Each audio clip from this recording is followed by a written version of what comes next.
grand welcome to all my lovely students.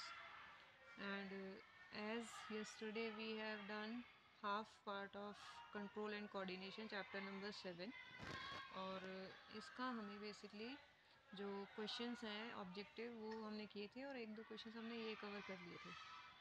तो इस question को हमने ट्राई किया था, कल हमने कर लिया था इसको कि इसमें से कौन सा फिगर जो है वो ज़्यादा एक्यूरेट है और क्यों है। तो इसका बेसिकली कौन सा फिगर एक्यूरेट था, ये वाला। क्यों? क्योंकि ये क्या शो कर रहे हैं, पॉजिटिव जियोट्रॉपिज्म, और ये क्या शो कर रहे हैं, नेगेटिव जियोट्रॉपिज्म। ठीक है, यहाँ दोनों फिगर में क्या फ़र्क है, ये पॉजिटिव जियोट्रॉपिज्म शो कर रही है तो ठीक है, लेकिन ये रॉन्ग है। यहाँ नेगेटिव जियोट्रॉपिज्म शो कर रहे हैं, ये चीज़ रॉन्ग है, ये तो चलो ठीक है, राइट। तो यू मे सी हेयर के द मूवमेंट है ना किसका, रूट का, toward the gravity, right, toward the earth is called geotropism. और पॉजिटिव जियोट्रॉपिज्म कौन शो करता है, root, and where the shoot will show the negative geotropism. Now the next question that we need to do is this, जो कि हम I think कल किया था हमने इसके पार्ट लेबल करने के लिए। तो ये आपका क्या है, जो पार्ट ए है that is the dendrite, B है वो साइटोप्लाज्म है जिसे हम साइटोन बोलते हैं, एग्जैक्टली सेल बॉडी। ठीक है, तो सी आपका क्या है, एक्सॉन शो करता है, और डी आपका क्या है, नर्व एंडिंग को शो करता है। ये क्वेश्चन हम कल कर चुके हैं बहुत बढ़िया से। और नेक्स्ट क्वेश्चन हमारा हम देख लेते हैं, ये भी हमने कल कर लिया था वैसे।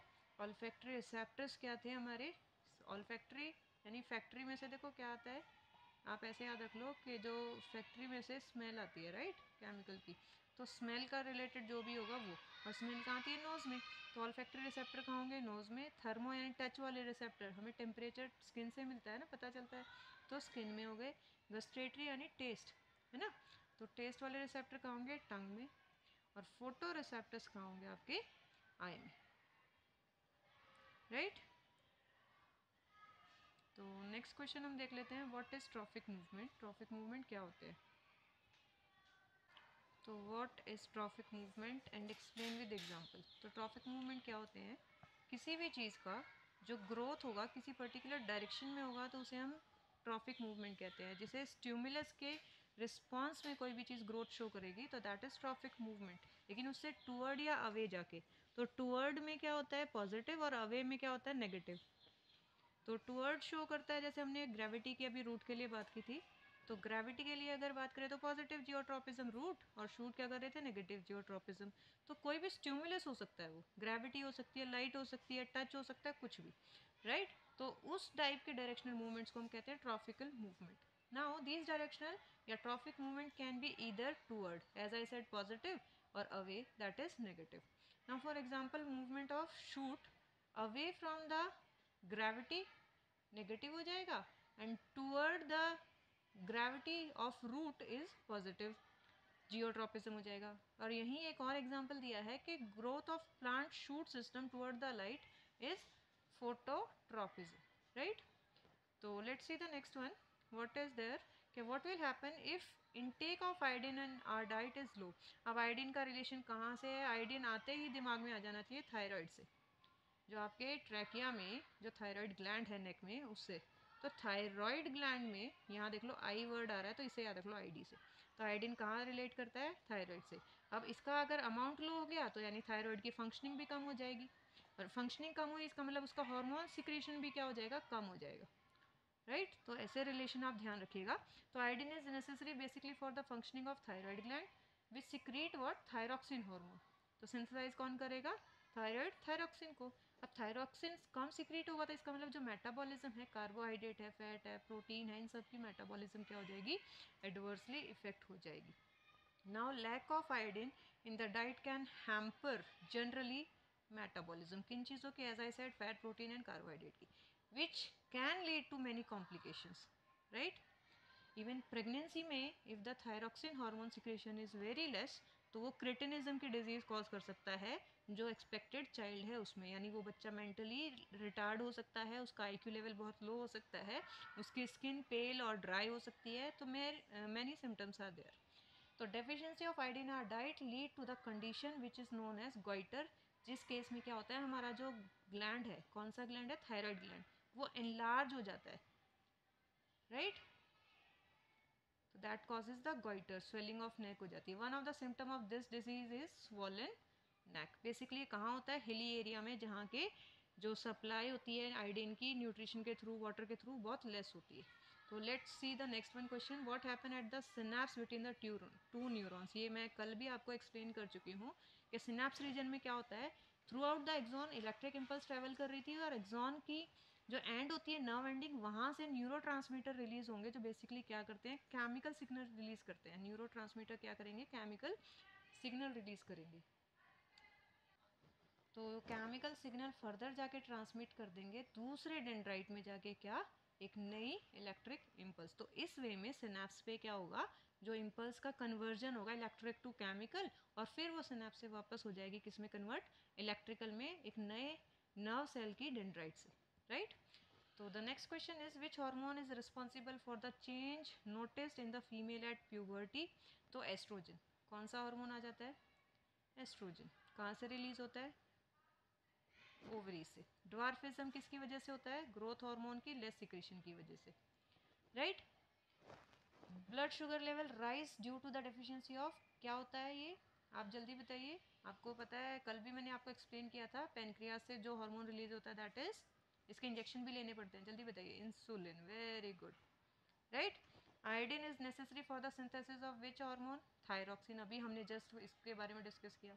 कौन सा हार्मोन? थायरॉक्सिन। कहाँ से रिलीज होता है? थायराइड ग्लैंड से, ठीक है।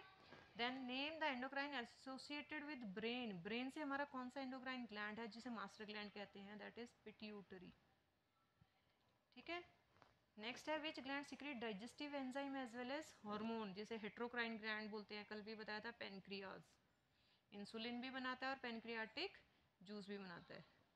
Name the endocrine gland associated with kidney. Kidney के ऊपर एक कैप जैसा शेप बताया था जिसे हम एड्रीनल ग्लैंड कहते हैं, राइट।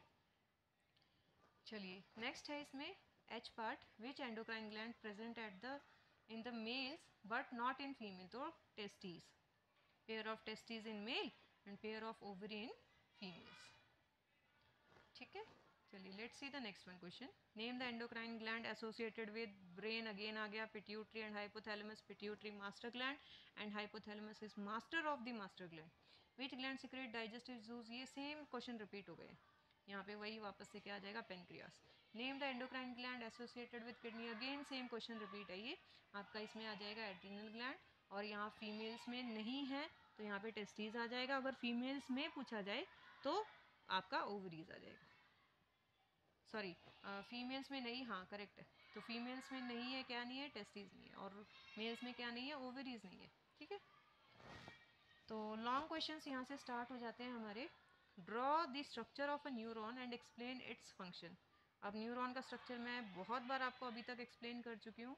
आपको उसमें डेंड्राइट, देन साइटोन यानी सेल बॉडी, देन एक्सॉन, और एक्सॉन के ऊपर कवरिंग होती है साथ में माइलिन शीट जो इंसुलेशन का काम करती है, एंड फाइनली नर्व एंडिंग जहाँ के बाद फिर आता है सिनेप्स, ठीक है। तो जस्ट उसको एक्सप्लेन कर देता है। तो न्यूरॉन्स आर क्या है, functional unit of nervous system, and they are the longest cell of the body. और इनके बेसिकली मेन 3 पार्ट्स होते हैं। कौन से? डेंड्राइट, जो स्टिमुलस रिसीव करेंगे, सेल बॉडी जो ट्रांसमिट करेंगे डेंड्राइट से एक्सॉन तक को स्टिमुलस को। और एक्सॉन क्या है? फाइबर है, जो लॉन्ग फाइबर है जो साइटोन से अराइज होकर एंडिंग तक जाता है, ठीक है। तो here you may see what are dendrites, as I said, detect information, conduct the message toward the cell body. Now what is cell body? Cell body क्या है? यू में सी हेयर कि cell body is cell part which contain nucleus, mitochondria, other cell organelles जैसे Nissl granule वगैरह सब। और basic cell का काम क्या है? जब सारे सेल ऑर्गेनल है तो ग्रोथ ऑफ सेल रेगुलेट करना, because these cells are permanent cell, they never divide in their life time. Axon क्या है? It is a long fibre, right. तो it conduct message away from cell body to the next neuron nerve ending के through synapse से होते हुए। ये आपका diagram है, एज यूजुअल आपको डायग्राम प्रैक्टिस करनी ही पड़ेगी, you don't have any choice regarding this. तो नेक्स्ट क्वेश्चन को देख लेते हैं फटाफट कि what are the major part of the brain. Basically हमारा ब्रेन 3 मेजर पार्ट्स में डिवाइड किया गया है, forebrain, midbrain and hindbrain, ठीक है। तो हाइंड ब्रेन के क्या क्या पार्ट्स हैं, फोर के क्या हैं, अब हम देख लेते हैं फटाफट से।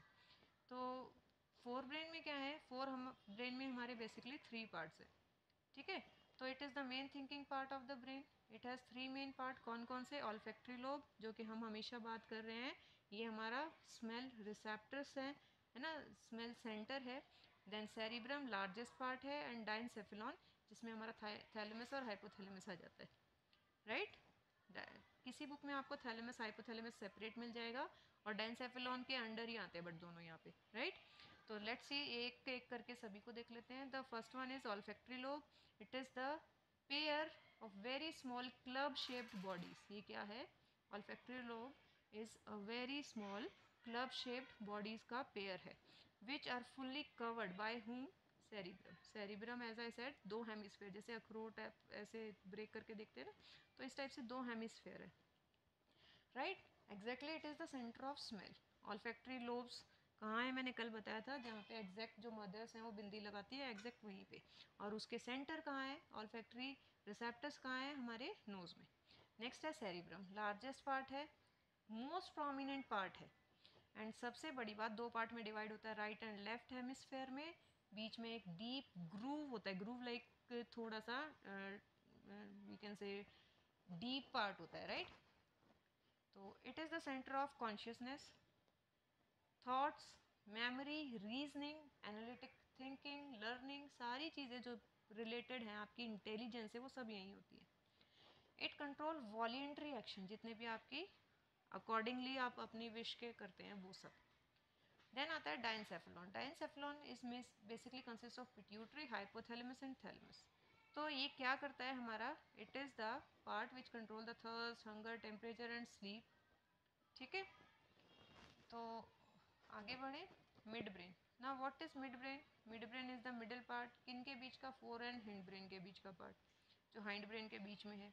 कंट्रोल क्या करता है? Involuntary action, but some only, not all. Mostly कौन करता है? सलाइवेशन वगैरह जो हमने कल डिस्कस किया था, आपका medullary region, right. Now cerebellum, hind brain के थ्री पार्ट्स हैं, cerebellum, pons and medulla oblongata. तो सेरिबेलम क्या करता है? इट इज, ये सबसे पहली बात, तो ये सेकेंड लार्जेस्ट पार्ट है, इसे आर्बोरेविटी भी बोलते हैं, tree of life, and it control precision of voluntary actions and maintaining the posture and balance of body. कई बार होता है ना कि जो पर्सन अल्कोहलिक है उसको चलने में प्रॉब्लम होती है, दैट मीन्स उसका यही पार्ट एडवर्सली इफेक्ट हो जाता है। या फिर कभी भी लाइक डांस के टाइम पे या रोल करते हैं उस टाइम पे जो बॉडी बैलेंस डिस्टर्ब होता है, वो इसी रीजन की वजह से होता है ना। पॉन्स हमारा क्या है? रेस्पिरेशन रेगुलेट करता है ना। यहाँ पे क्या होती है? जो नर्व इम्पल्स है ट्रैवल टू एंड फ्रॉम करती हैं सेरिबेलम से, स्पाइनल कॉर्ड से और अदर पार्ट्स ऑफ ब्रेन से, ठीक है। Now medulla, it is the lower most part है, जिससे स्पाइनल कॉर्ड अराइज होती है, वाइटल सेंटर है किन किन चीज़ों का? जितने भी इनवॉलेंट्री एक्शन है, मेड्यूला से याद रखिएगा, इनवॉलेंट्री एक्शन सेंटर है हमारा। तो इनवॉलेंट्री एक्शन में respiration, swallowing, sneezing, coughing, salivation, vomiting, वो सब यहीं से होता है, मेड्यूला ऑब्लिगेंटस। और सबसे इंपॉर्टेंट क्वेश्चन जो पूछा जाता है वो ये कि स्पाइनल कॉर्ड यहीं से अराइज होती है हमारी। Now what are the constituents of central and peripheral nervous system and how are the component of central nervous system protected? अब प्रोटेक्शन की बात आती है तो एक तो बोनी प्रोटेक्शन होता है, दूसरा मेनिंजेस प्रोटेक्शन होता है, ठीक है। लेकिन पहले हम एक बार बात कर लेते हैं इसके कॉन्स्टेंट क्या क्या है। तो सेंट्रल नर्वस सिस्टम में बेसिकली ब्रेन और स्पाइनल कॉर्ड आता है, उनका स्ट्रक्चर आ जाता है, उनके फंक्शंस आ जाते हैं। और पेरिफेरल में जो हमारी नर्व्स हैं जो ब्रेन से निकलेंगी उन्हें क्रेनियल नर्व्स, और जो स्पाइनल कॉर्ड से निकलेंगी उन्हें स्पाइनल नर्व्स बोलते हैं, ठीक है। तो ये दोनों नर्व्स हमारी किसका पार्ट है? पेरिफेरल नर्वस सिस्टम का, यानी सीएनएस और पीएनएस दो पार्ट है और जिनके फर्दर पार्ट्स हैं। तो brain is the most important part किसका है? सेंट्रल नर्वस सिस्टम का, and needs to be carefully protected. कैसे प्रोटेक्ट होता है? सबसे बाहर तो स्कल, बोनी केज, देन उसके बाद लेयर किसकी? Dura mater, arachnoid and pia mater. और आर्कनॉइड और पायामेटर के बीच में क्या है? Cerebrospinal fluid, CSF. Same चीज़ वहाँ पे है, किसके केस में? स्पाइनल कॉर्ड के। तो वर्टिब्रल कॉलम्स ऐसे स्ट्रक्चर हैं, एंड देन फाइनली क्या है? उनके बीच में मेनिंजेस, और वहाँ पे भी सीएसएफ यानी सेरिब्रो स्पाइनल फ्लूइड प्रेजेंट है, राइट। तो सेम चीज़ें यहाँ पे आ जाएंगी। ये देखिए, बैकबोन है, वर्टिब्रल कॉलम में प्रोटेक्ट है, मेनिंजेस हैं, दोनों में फ्लूइड है, ठीक है। Now mention one function of each of the hormone. Thyroxine का फंक्शन क्या है? थायरॉक्सिन आपका जो बीएमआर बेसल मेटाबॉलिक रेट है उसको रेगुलेट करता है। उसके अलावा आपका जो फैट, कार्बोहाइड्रेट, प्रोटीन मेटाबॉलिज्म है उसको रेगुलेट करता है, और बहुत सारे फंक्शन है। इंसुलिन का बेसिकली काम है जो ब्लड शुगर लेवल है उसको डिक्रीज करना। ब्लड में जैसे ही शुगर का अमाउंट बढ़ेगा उसको कम करने के लिए पेनक्रियाज इंसुलिन रिलीज कर देगा, देन है एड्रीनलिन, एड्रीनल ग्लैंड के ऊपर है, किसके ऊपर, किडनीज के ऊपर। क्या फंक्शन करता है, इसे स्ट्रेस हार्मोन कहते हैं। जैसे प्लांट्स में एब्सिसिक एसिड स्ट्रेस हार्मोन था, यहाँ पे एड्रेनालिन है। इसे फाइट एंड फ्लाइट हार्मोन भी कहते हैं। ये आपकी एक कोई भी सडन सिचुएशन, चाहे वो खुशी की हो या गम की हो, उसमें क्या करता है, आपका respiration rate, breathing rate, heartbeat वगैरह सब को, इवन स्वेटिंग वगैरह को एकदम से राइज करता है। ठीक है। ग्रोथ हार्मोन क्या करता है, आपकी बॉडी के ग्रोथ के लिए रिस्पॉन्सिबल है। और टेस्टोस्टेरोन जो secondary sexual character in male plus में स्पर्मेटोजेनेसिस है, उन दोनों के लिए रिस्पॉन्सिबल है। आई होप ये सारी चीज़ें समझ आ गई बहुत अच्छे से। तो नेक्स्ट क्वेश्चन देख लेते हैं फटाफट से, आपका बहुत जल्दी ज़्यादा से ज़्यादा चीज़ें कवर हो जाएं, तो इसलिए हम मोस्ट क्वेश्चंस को आपके लिए कवर कर रहे हैं। तो name various plant hormone, phyto hormones भी कहते हैं प्लांट हार्मोन को। अगर कहीं फाइटो हार्मोन पूछ लिया जाए तो डोंट गेट कंफ्यूज, यही पूछा जाएगा इसका मतलब। तो फाइटो हार्मोन, और क्या होते हैं फाइटो हार्मोन्स और उनके फंक्शंस क्या क्या हैं। तो phytohormones are the chemical secreted by the certain regions of plant are called phytohormone. किस लिए, फॉर सर्टेन मेटाबॉलिक या फिजियोलॉजिकल एक्टिविटीज़, है ना, for certain even tropical movement या ग्रोथ। ठीक है। तो अब क्या होते हैं बेसिकली, कौन कौन से होते हैं हमारे, 4 टाइप के हैं।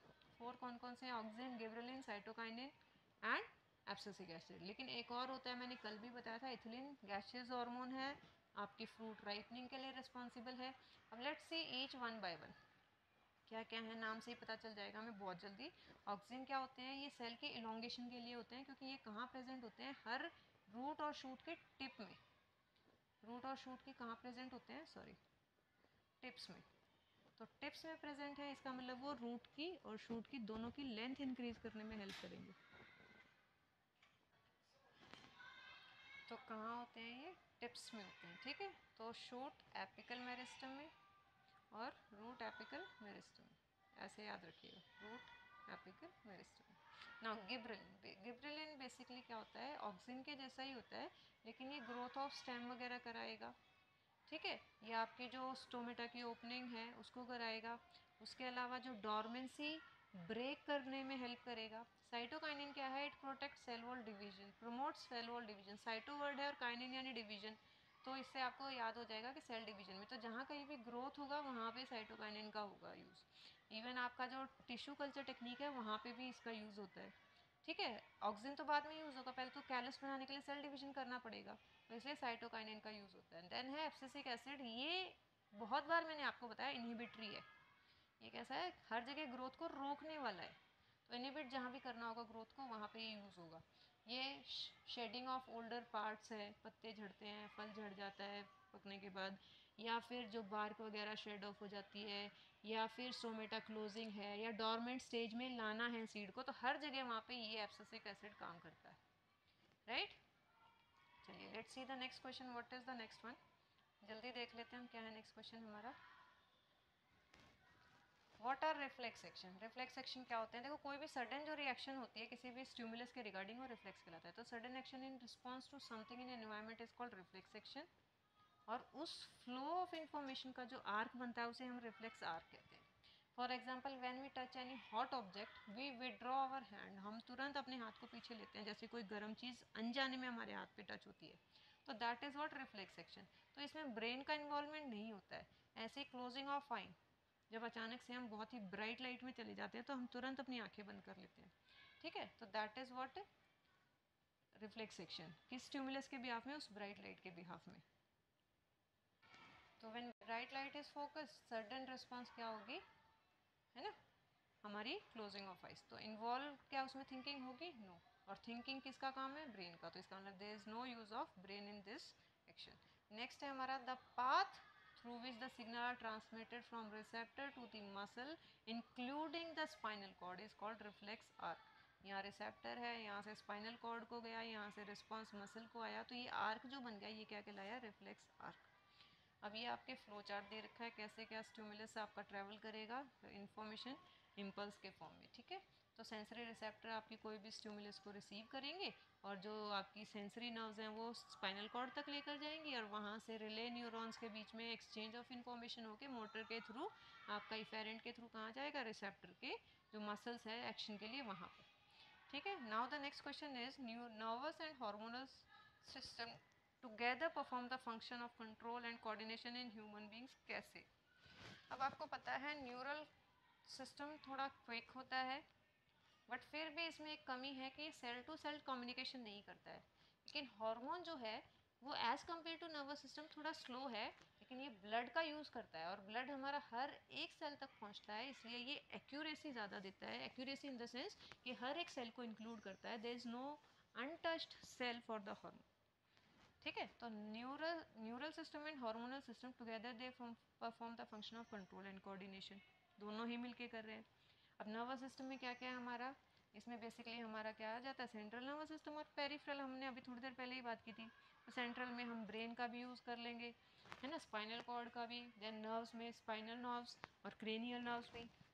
तो यहाँ क्या होगा, एनवायरनमेंट से जो भी स्टिमुलस मिलेगा उसको ब्रेन तक मैसेज कन्वे करेंगे इलेक्ट्रिक इम्पल्स के थ्रू, और ब्रेन से इंफॉर्मेशन इंटरप्रेट होगी कि क्या रिस्पॉन्स करना है, कैसे रिएक्ट करना है, और इंस्ट्रक्शन के बिहाफ में इफेरेंट ऑर्गन तक क्या जाएगा आपका रिस्पॉन्स, और फिर उस हिसाब से हम रिस्पॉन्ड करेंगे, राइट। ऐसे नर्व नीड्स असिस्टेंस, किससे, हार्मोन की हेल्प से, that can not be reached by the neural system, right. तो वहाँ पे जहाँ पे न्यूरॉन्स नहीं जाती हैं वहाँ पे क्या होगा, हमारा हार्मोन पहुँचेगा। ठीक है, वो एक हिंदी में भी कहावत है ना कि जहाँ ना पहुँचे रवि वहाँ पहुँचे कवि, तो वैसे ही है, जहाँ न्यूरॉन ना पहुँचे वहाँ क्या जाएगा आपका हार्मोन, राइट। तो coordination in human being is brought about by secretion of endocrine glands. Endocrine glands क्या होती है, डक्टलेस ग्लैंड होती हैं, they secrete the hormone in very trace amount, और वो जो माइक्रो अमाउंट में उन्होंने केमिकल सिक्रीट किया जिसे हम हार्मोन कहते हैं, वो हमारे फिजियोलॉजिकल प्रोसेसेस को रेगुलेट करेगा डिफरेंट मैनर्स में। ठीक है, तो डक्टलेस ग्लैंड है, केमिकल सब्सटेंस यानी हार्मोन बनाती है, डायरेक्टली उनको ब्लड में स्टोर किया जाता है, मतलब सॉरी पोर किया जाता है, और उस बिहाफ में जो हमारे टारगेट ऑर्गन है वो अपना रिएक्शन यानी फीडबैक करते हैं कि भाई टेस्टिस के पास पहुंचा सेकेंडरी सेक्सुअल कैरेक्टर रेगुलेट करने के लिए, तो उस बिहाफ में उसने रेगुलेशन किया, या स्पर्म फॉर्मेशन के लिए तो उस बिहाफ में उसने फंक्शन किया, जैसा उनके टारगेट ऑर्गन को ऑर्डर है उसी हिसाब से वो रिएक्शन देंगे, राइट। तो दे आइदर पेस अप यानी स्पीड अप या slow down the as per the situation. Now nervous control on the other hand more of a direct control करता है ना। both of them complement each other, यानी neuron के बिना hormone और hormone के बिना न्यूरॉन्स क्या है, इनकम्प्लीट एक तरीके से, दे आर बेस्ट फ्रेंड, हम ये कह सकते हैं कि एक के बिना दूसरा क्या है, एक तरीके से अधूरा है। तो thus it can be said कि nervous and humoral hormonal system together perform the function of this what, control and coordination, जो कि आपके चैप्टर का नाम है। Now the next question is how does chemical coordination takes place in animal. अब animal में कैसे होता है केमिकल कोऑर्डिनेशन, हार्मोन के जरिए। हार्मोन कहाँ प्रोड्यूस होंगे, एंडोक्राइन ग्लैंड्स में, और एंडोक्राइन ग्लैंड्स हमारी बॉडी में डिफरेंट लोकेशंस में डिफरेंट फंक्शंस के लिए हैं, राइट। तो एंडोक्राइन ग्लैंड्स में देख लेते हैं कि with the help of hormone animal body में केमिकल कोऑर्डिनेशन होगा, और ये क्या होते हैं, these are the chemical substance जो किसने रिलीज किए हैं, आपके एंडोक्राइन ग्लैंड ने डायरेक्टली ब्लड स्ट्रीम में, और क्या रेगुलेट करते हैं, फिजियोलॉजिकल प्रोसेसेस को। और hormone should be secreted in precise quantity, as I said micro quantity, trace amount में, वेरी लेस। ठीक है, the amount and timing of hormone release is regulated by the mechanism called feedback mechanism. Now the nervous system along with the endocrine is in our body control and coordinate the physical processes. भाई कोई response है, कोई memory based चीज़ें हैं उन सब में। Now the next question is why is the flow of signal in a synapse from axonal end to one neuron to dendritic end of another neuron but not the reverse, क्योंकि direction का जो flow है वो one way होता है। The flow of signal in synapse from axonal end to the one neuron of to the dendritic end of another one takes place by means of specialized chemical, जिसे हम neurotransmitter कहते हैं, acetyl कोएलिन वगैरह है, ये क्या है, डोपामाइन वगैरह न्यूरोट्रांसमीटर है। तो जब कभी भी इलेक्ट्रिकल सिग्नल कहाँ पहुँचेगी, एक्सोनल एंड पे, वहाँ पे वो सिनेप्स में केमिकल सब्सटेंस रिलीज कर देगी, that is called what, neurotransmitter, और वो डिफ्यूज हो जाएगा विद अनदर डेंड्रेटिक एंड, जो नेक्स्ट न्यूरॉन है उसकी, और क्या जनरेट करेगा, इलेक्ट्रिक इम्पल्स और सिग्नल, और ये इलेक्ट्रिक इम्पल्स कन्वर्ट हो रहा है केमिकल में at the axonal end, hence the flow of signal in synapse happen from axonal end. ठीक है, और ये dendritic end to the another neuron जहाँ से वो रिवर्स नहीं हो सकता। ठीक है, आई होप क्लियर हो गया। एक इजी सा कंसेप्ट आप इसको समझो कि जो सिनेप्टिक नॉब है इसका एंड है, ठीक है, ये नॉब है इसका एंड है, यहाँ से रिलीज हो गए केमिकल, ये सिनेप्स की मेम्ब्रेन है, ये नेक्स्ट की क्या है, डेंड्रिटिक पार्ट है। अब यहाँ से न्यूरोट्रांसमीटर इसी डायरेक्शन में जाके डिफ्यूज होंगे मेम्ब्रेन से और यहाँ इलेक्ट्रिक इंपल्स जनरेट करेंगे, लेकिन यहाँ ऐसा रिवर्स नहीं हो सकता, right.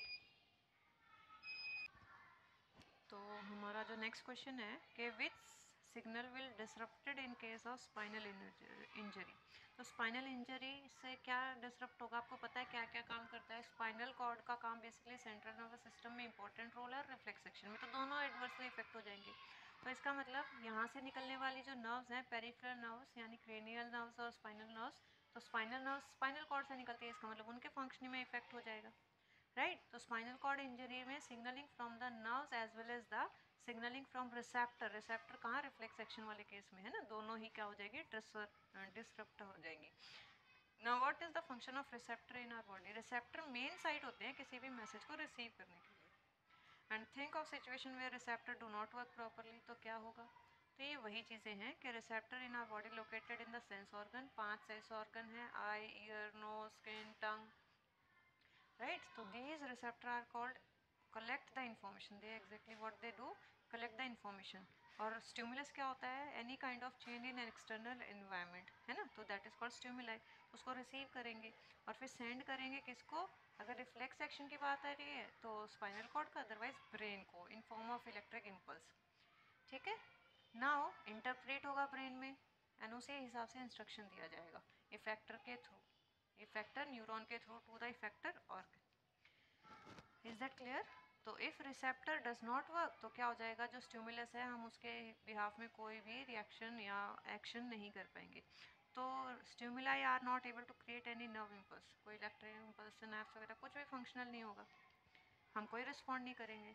During cold mucus membrane of our nose become thick and the blockage of passage from where odour of perfume reaches to the olfactory receptor. Exactly होता है क्या, जुकाम होने पर बहुत ज़्यादा कफ हो जाता है जब हमारे नाक में स्मेल की सेंसेशन अच्छे से हमें नहीं होती है। क्यों नहीं होती है, क्योंकि वहाँ के रिसेप्टर्स कवर हो गए हैं। तो रिसेप्टर कवर होते ही हमें स्मेल का फंक्शनिंग एडवर्सली इफेक्ट हो गया है। तो our brain does not receive any message to identify smell of perfume. तो next question is how does phototropism occur in plant. अब फोटोट्रॉपिज्म एग्जैक्टली क्या है, आपका यहाँ पे ट्रॉपिकल मूवमेंट का एक टाइप है। तो इसमें जो प्लांट पार्ट का या even we can say plant के फ्लावर का मूवमेंट टुवर्ड द लाइट, इसमें सनफ्लावर का मूवमेंट अक्सर आता है। तो the growth of movement of plant shoot toward the light is known as phototropism. Toward movement हो रहा है, राइट। किसके स्टिमुलस क्या है, लाइट। फोटो से वर्ड क्या आ रहा है, लाइट। तो movement of sunflower in direction of sun, क्या एग्जाम्पल हो गया, फोटोट्रॉपिज्म का। इट इज़ जनरली कॉज्ड किस वजह से होता है, ऑक्सीजन के सिक्रेशन की वजह से। जो ऑक्सीजन का कंसंट्रेशन है वो पर्टिकुलर प्लांट पार्ट में क्या हो जाता है, in response to sunlight secrete होता है, जिसके कारण इंक्रीज हो जाता है जो ऑक्सीजन का कंसंट्रेशन वो डार्क साइड। हमेशा ध्यान ये रखिएगा कि जो ऑक्सीजन सिक्रेशन है वो ज़्यादा कहाँ होता है, डार्क साइड में। एंड डिक्रीज हो जाता है जहाँ पे डायरेक्ट सन रेज है, तो ऑक्सीजन अगेंस्ट चलता है सनलाइट के।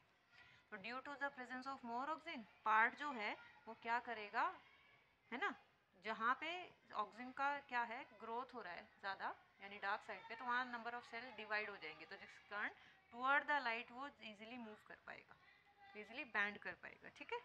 Now the next question is how does chemical coordination occur in plant. Plant में कैसे होता है, फाइटो हार्मोन से। फाइटो हार्मोन्स कहाँ होते हैं, डिफरेंट रीजन्स में सेक्रेट होते हैं। अगेन वो केमिकल सब्सटेंस है, स्पेसिफिक प्लांट पार्ट्स में होंगे, ठीक है, और क्या करेंगे, डिफ्यूज हो जाएंगे टू दी अदर पार्ट्स, ठीक है। Most of the plant hormone promote growth except ABA abscisic acid, ठीक है, ये अकेला क्या है, इनिबिटरी हार्मोन है, और जो कि शेडिंग, क्लोजिंग स्टोमेटा वगैरह के लिए रिस्पॉन्सिबल होता है। Now the next question that is, I think only 5-6 question are only left, तो ये और हम फिनिश करके यहाँ पे ये चैप्टर का रिवीजन कंप्लीट हो जाता है। तो what is the need for system of control coordination, क्यों ज़रूरी है। अब ह्यूमन बॉडी में या कोई भी मल्टी सेलुलर ऑर्गेनिज्म में क्या होता है, डिफरेंट ऑर्गन्स होते हैं, डिफरेंट सिस्टम होते हैं, तो उनको रेगुलेट करना बहुत ज़रूरी है। तो वो आपस में एक दूसरे से स्पेसिफिक कोऑर्डिनेशन के साथ काम करें, ये बहुत ज़रूरी है। वरना एक्सक्रीटरी सिस्टम बिना ये मैटर किए कि कोई दूसरा सिस्टम कैसे काम कर रहा है, ये कैसे देखेगा, है ना। तो इस सर्वाइवल को कंटिन्यू रखने के लिए बहुत सारी चीज़ें मेंटेन करना ज़रूरी है। तो नर्वस सिस्टम और एंडोक्राइन सिस्टम दोनों मिलके हमारी बॉडी के कंट्रोल कोऑर्डिनेशन में हेल्प करते हैं, right. Now the next question is, तो हमारा नेक्स्ट क्वेश्चन है difference between the involuntary and reflex action. देखो इन्वॉलेंट्री एक्शंस होते हैं जो हमारे कंट्रोल में नहीं है, तो लाइक आपका डाइजेशन है, रेस्पिरेशन है, जो आपके कंट्रोल में नहीं है। तो those actions which are not controlled by our will, ठीक है, हमारी विश के अकॉर्डिंग नहीं काम करेंगे। वहीं रिफ्लेक्स एक्शन की बात करते हैं, अचानक से कोई भी जो रिस्पॉन्स हमें करनी होती है because of any sudden change in environment यानी एनी स्टिमुलस, उसको हम रिफ्लेक्स एक्शन कहते हैं, राइट। तो they are connected with the functioning of internal body parts, basically as I said आपका digestive system, excretory system, respiratory system, ये हमारे control में नहीं है। They are connected with the response to stimuli. जो रिफ्लेक्स एक्शन है वो stimulus के बिहाफ में होते हैं। आंखों में अचानक से आपको लग रहा है कि भाई कोई चीज़ लगने वाली है, तो आप आंखें बंद कर देते हैं, चाहे वो लाइट हो या डस्ट हो। तो दैट इज़ क्या है, उसके बिहाफ में सडन रिएक्शन जो दिया वो रिफ्लेक्स एक्शन है। एग्जाम्पल के लिए यहाँ पे आ गया ब्रीदिंग, हार्ट बीट वगैरह, और यहाँ पे आ गया closing of I when the bright light is focused on your eyes suddenly, ठीक है। ऐसे यहाँ पे एक और पॉइंट है कि they are controlled by the medulla. Involuntary action medulla oblongata से कंट्रोल होते हैं and they are controlled by spinal cord. Reflex action में बेसिकली हमारा सिर्फ स्पाइनल कॉर्ड इन्वॉल्व होता है। And the compare contrast nervous and hormonal mechanism हमारे animals में कैसे होता है, तो you may C nervous system में और न्यूरॉन्स में, है ना, मतलब इन्वॉल्वमेंट हुआ किसी भी नर्वस सिस्टम में, और ग्लैंड में सिक्रेटरी सेल्स होते हैं जो हार्मोन सिक्रेट करते हैं, राइट। ये हमारा डिफरेंस किसके बीच में है, नर्वस मैकेनिज्म और हार्मोनल में। तो न्यूरल मैकेनिज्म बहुत ही क्विक होता है, बहुत ही ज़्यादा सडन क्विक होता है, ये थोड़ा स्लो होता है, राइट। लेकिन ये क्या करता है, नर्व टू नर्व ट्रैवल करेगा, रिसेप्टर टू इफेरेंट ट्रैवल करेगा, सेल टू सेल नहीं करेगा। लेकिन ये ब्लड के थ्रू जा रहा है, इसलिए हर एक सेल तक मैसेज को कन्वे करता है हार्मोनल सिस्टम, राइट। नेक्स्ट है हमारा message transferred in the form of electric impulse in case of nervous system. लेकिन यहाँ पे केमिकल का यूज़ हो रहा है, हार्मोन जो कि केमिकल सब्सटेंस है, ठीक है। तो नेक्स्ट पॉइंट है हमारा it effect the short its effects are short lived, बहुत कम समय के लिए होते हैं, but they have prolonged effect. हमारा ग्रोथ अगर हो रहा है तो हार्मोन की वजह से हुआ, तो ऐसा तो नहीं है हार्मोन खत्म हम फिर से छोटे हो जाएंगे, नहीं, राइट। तो हमारा ये इफेक्ट क्या होता है, हार्मोन का प्रोलॉन्ग्ड होता है। Now, this is the last question for today and this chapter. So, what is the difference between the manner in which the movement takes place in sensitive plant and movement in our legs? तो plant और animal के movement में तो बहुत difference आपको पता ही है। तो let's see कि movement in plant facilitated by chemical control जिसे हम phytohormone कहते हैं, यहाँ पे कैसे होता है, nervous system, ठीक है। हमारे पैर का कंट्रोल हम नर्वस सिस्टम की हेल्प से करते हैं। It is response to the external stimuli, light हो सकता है, टच हो सकता है ना, कोई भी एडवर्स कंडीशन हो सकती है। यहाँ पे वॉलेंटरी भी हो सकता है ना, हमें उठ के कहीं जाना है तो हमारे पैरों में जो सेंस पहुँचेगी वो नर्वस सिस्टम के थ्रू पहुँचेगी, राइट। तो यहाँ पे है it is controlled by plant hormone, as I said. यहाँ कौन कंट्रोल करता है हमारा मूवमेंट वगैरह, हिंड ब्रेन का part, that is cerebellum. Body balance बताया था आपको, तो लेग से बॉडी बैलेंस होता है। ये आपका लास्ट पॉइंट हो गया, यहाँ चैप्टर खत्म होता है। होप आपको ये वीडियो प्रैक्टिस करने से लास्ट रिवीजन में बहुत हेल्प करेगा, तो रिवाइज इट वेरी वेल और best of luck for your preparation. बहुत मेहनत कीजिए, बहुत 2 दिन बाकी हैं सिर्फ, तो prepare very hard. Thank you and have great day.